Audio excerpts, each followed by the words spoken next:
Sputnik está en órbita. Giramos alrededor del planeta para acercarte la noticia. Bienvenidos, es un gusto recibirlos. Federico Jurkovic y Alejandra Patrone los saludan desde Montevideo. Hola, ¿qué tal? ¿Cómo están? Está empezando otra jornada informativa en Sputnik. Los invitamos a compartir los principales temas del día. Titulares. Reclamo internacional. Venezuela demandó al Banco de Inglaterra por el robo de su oro. Andiamo. El primer ministro italiano, Giuseppe Conte, dijo que lo peor de la pandemia en el país quedó atrás. Tensión en Bolivia. Las Fuerzas Armadas amenazaron con no reconocer al Parlamento si no se aprueban ascensos. Reunión en Pekín. Bajo fuertes medidas de prevención sanitaria se iniciaron las sesiones del órgano consultivo chino.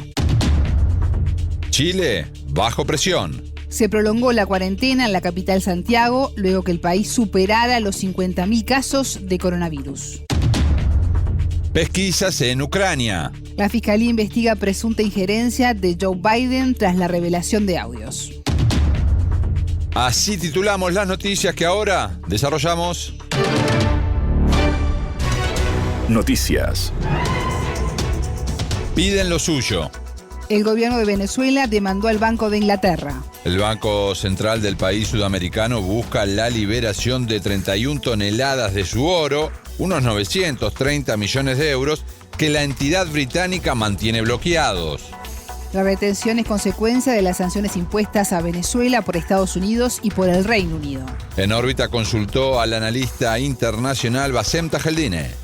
Es natural, es obvio, es racional también, podría utilizar ese término, que el Estado venezolano reclame al Reino Unido por su acto de piratería en eso de pretender retener un recurso, en este caso el oro, que le pertenece al Estado venezolano, al pueblo venezolano, y que se ha valido el Reino Unido el desconocimiento de un gobierno legítimo para pretender ese objetivo de hacerse con un recurso que el Estado venezolano necesita para hacer frente a todos los desafíos que tiene enfrente. Sabemos ya que la política del Reino Unido responde a una acción de chantaje internacional que dirige a Estados Unidos y que el Reino Unido y varios países de la Unión Europea se han plegado como fieles lacayos a esa política intervencionista de sanciones, de bloqueo y de robo. En tanto, el exdiputado del Partido Laborista, Chris Williamson, indicó a Sputnik que la negativa del Banco de Inglaterra contradice los esfuerzos del país en la lucha contra la pandemia. La propuesta de la banca venezolana es que los fondos se transfieran al programa de las Naciones Unidas para el Desarrollo. De esta manera serán gestionados por la ONU y se destinarán a la compra de suministros sanitarios para afrontar el COVID-19. Estados Unidos, por su parte, además, ha retenido dineros del Estado venezolano en su sistema financiero, ha confiscado al Estado venezolano una empresa importante como lo es Citgo, una empresa petrolera, y no bastando con eso, emprende bloqueos y sanciones contra el país, cosa que viola los derechos humanos del pueblo de Venezuela, cosa que arremete contra todo el pueblo, sin distinción, sin distinción. Y lo más absurdo es el uso indiscriminado de la palabra intervención humanitaria, ayuda humanitaria al pueblo de Venezuela cuando se le confisca, se le roba todas las posibilidades de defenderse el Estado, de adquirir insumos, alimentos y medicina para atender las necesidades del pueblo. Realmente quien está creando la crisis humanitaria en el país queda más que descubierto que es Estados Unidos y los países lacayos que responden a esa política exterior intervencionista, Reino Unido en este caso, con la confiscación del oro venezolano. El Banco Central de Venezuela solicitó que la transferencia se realice con carácter de urgencia. El país sudamericano registra 824 contagios y 10 muertes por COVID-19. Tiene legítimo derecho el Estado venezolano de reclamar su recurso, su oro, para hacer uso de él naturalmente en atender las necesidades urgentes del pueblo venezolano. Y esto que siembra un precedente. Ningún país soberano que se respete, serio, inteligente, un gobierno inteligente, más nunca debe tener recursos guardados en las arcas de otros estados imperiales, cuya política desde siempre, desde su existencia, ha sido el robo, la piratería y la intervención en los asuntos internos de otro país. Estados Unidos, Reino Unido y sus lacayos todos violan el derecho internacional. Ya estamos en un mundo concebido bajo un caos, así lo marca el realismo político ofensivo que dirige la política exterior de estos países, y por tanto, pueblos del mundo, los gobiernos soberanos tienen que buscarse diferentes formas para hacer frente a estas políticas belicistas, intervencionistas, ladronas de estos países imperiales. Era el analista internacional venezolano Bassem Tajeldine. Hacia adelante. El primer ministro italiano, Giuseppe Conte, dijo que lo peor de la crisis del coronavirus en el país ha quedado atrás. No podemos detenernos a esperar una vacuna, ya que nos encontraríamos con una sociedad y un sistema de producción irreparablemente comprometidos, agregó. Sus dichos fueron ante el Parlamento en el marco de un anuncio de un paquete de estímulos del gobierno para reactivar la economía. El primer ministro dijo que los bancos pueden y deben hacer más para acelerar los procedimientos de concesión de préstamos avalados por el Estado. Resaltó que en la actual fase 2 de desconfinamiento se debe entrar con confianza y responsabilidad ciudadana. Exhortó, sobre todo a los jóvenes, a evitar reuniones y fiestas e invitó a los italianos a quedarse en el país durante las vacaciones. A partir del lunes 25 de mayo se iniciarán tests serológicos en toda la nación. Serán de manera voluntaria en busca de personas que hayan desarrollado anticuerpos contra el brote. Por el nuevo coronavirus, Italia supera los 228.000 contagios y los 32.000 fallecidos. Pero los datos oficiales sobre los decesos por la enfermedad han sido cuestionados. Un estudio publicado por el Instituto Nacional de la Seguridad Social señaló que el Departamento de Protección Civil pudo no haber contabilizado casi 19.000 muertes. Presión y escándalo. El comandante en jefe de las Fuerzas Armadas de Bolivia, general Sergio Orellana, amenazó con desconocer al Parlamento si en una semana no aprueba los ascensos de generales. Sentimos que la Asamblea Plurinacional no está tratando con consideración y respeto a las Fuerzas Armadas, afirmó. En órbita conversó con el analista político boliviano Axel Arias Jordán. El órgano ejecutivo manda la propuesta de los oficiales que van a ser ascendidos este año al órgano legislativo, específicamente a la Cámara de Senadores, y la Cámara tiene que ratificar o rechazar esta nómina.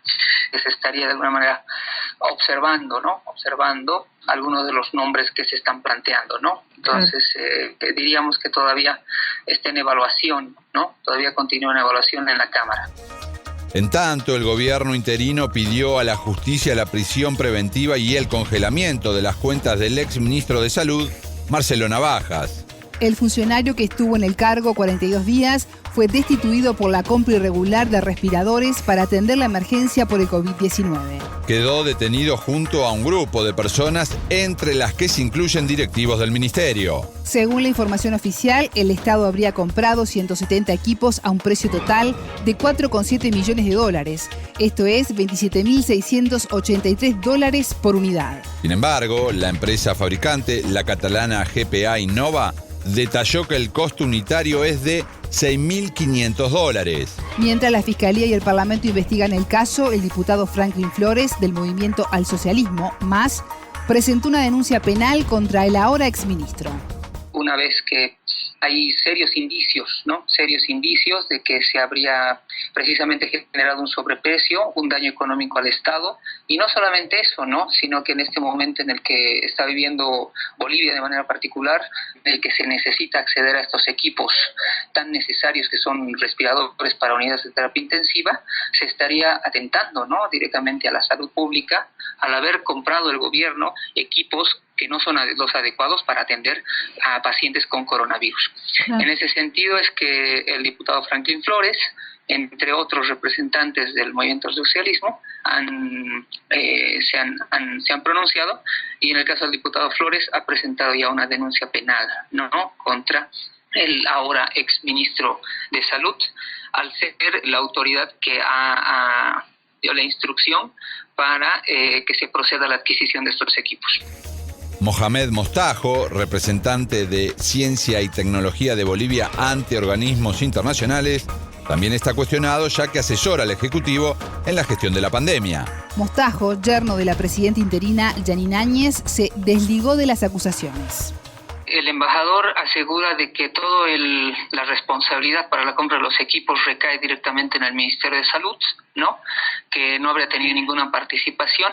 Y bueno, ese como otros tantos temas que han comenzado a surgir en estos días van a ser sujeto precisamente a la investigación, ¿no? También mencionar de que desde Santa Cruz se ha presentado ya una denuncia en la Fiscalía de Distrito contra un familiar del embajador Mostajo, que también podría estar implicado en esta compra. Además, el cónsul de Bolivia en Barcelona, ¿no? Sería hijo de una de las candidatas de la agrupación Juntos, que es la agrupación que lidera la presidente, ¿no? Y también sería familiar del presidente de la aduana, ¿no? Vemos ahí de que muchas personas allegadas de manera directa a la presidenta transitoria del Estado han tenido cierta participación en este proceso de compra. La compra de los respiradores fue mediante otras 2 empresas intermediarias, una española y otra boliviana, y fue financiada por el Banco Interamericano de Desarrollo, que investiga el proceso. Mensaje de Pekín. Fuertes medidas de prevención sanitarias marcaron el inicio de sesiones del órgano consultivo chino. La Conferencia Consultiva Política del Pueblo, que va hasta el miércoles 27 de mayo, había sido pospuesta por 2 meses a raíz del nuevo coronavirus. Más de 2.000 delegados se presentaron en el auditorio del Gran Palacio del Pueblo en Pekín, cubiertos con mascarillas y respetando los protocolos de seguridad. El presidente Xi Jinping lideró la apertura, que tuvo como principal eje la crisis de la pandemia del COVID-19 surgida en la ciudad de Wuhan en diciembre de 2019. Las autoridades de la capital de la provincia de Hubei prohibieron el consumo de animales salvajes durante los próximos 5 años. El órgano consultivo consideró que, a pesar de que el número de contagios se ha reducido, hay que continuar trabajando en zonas donde surgieron nuevos focos. Durante la conferencia, además, se abordarán temas como la producción, estabilizar las expectativas de la ciudadanía y fortalecer la gobernanza basada en la ley. En tanto, este viernes 22 será la apertura de la Asamblea Popular Nacional. El primer ministro Li Keqiang ofrecerá un discurso sobre los objetivos económicos y sociales del año, con énfasis en anuncios sobre empleo y reactivación de la economía. En el primer trimestre, el Producto Interno Bruto de la segunda potencia económica mundial cayó 6,8%, la cifra más baja desde 1992. El gobierno respondió al presidente Donald Trump, quien lo culpó de haber causado una matanza mundial con la pandemia y amenazó con aplicar sanciones económicas. Pekín advirtió que podría tomar medidas de retorsión si Washington adopta esta nueva posición. La Casa Blanca ha sugerido, sin presentar pruebas, que el COVID-19 fue creado en un laboratorio y que escapó a los científicos de forma accidental. Sin control. Chile prolongó la cuarentena en Santiago tras superar los 50.000 casos de coronavirus. Se registraron 4.038 nuevos casos y 35 muertes diarias por COVID-19, la mayoría de ellas en la capital. El ministro de Salud, Jaime Mañalich, dijo que se renovará por una semana más la cuarentena total en el Gran Santiago. Las medidas de aislamiento durarán hasta el viernes 29 de mayo. En órbita conversó con la corresponsal de Sputnik en Chile, Carolina Trejo. Efectivamente, el Ministerio tomó la medida de extender las cuarentenas hasta el próximo viernes 29, lo que incluye las 38 comunas de la región metropolitana, además de las ciudades de Iquique, Alto Hospicio y el radio urbano de Antofagasta y Mejillones, que son las provincias y regiones que habían mantenido. Pero además agregó una nueva comuna, que es la comuna de Lonquimay, en la región de la Araucanía, por la presentación de algunos casos y algunos brotes que obviamente no quieren que se puedan extender y por lo tanto se hace la cuarentena en esta zona.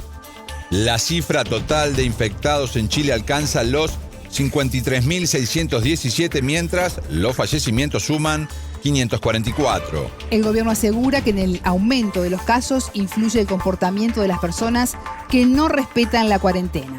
Sin embargo, quienes salen a las calles sostienen que no tienen para comer y realizan movilizaciones espontáneas en reclamo de medidas que los contemplen.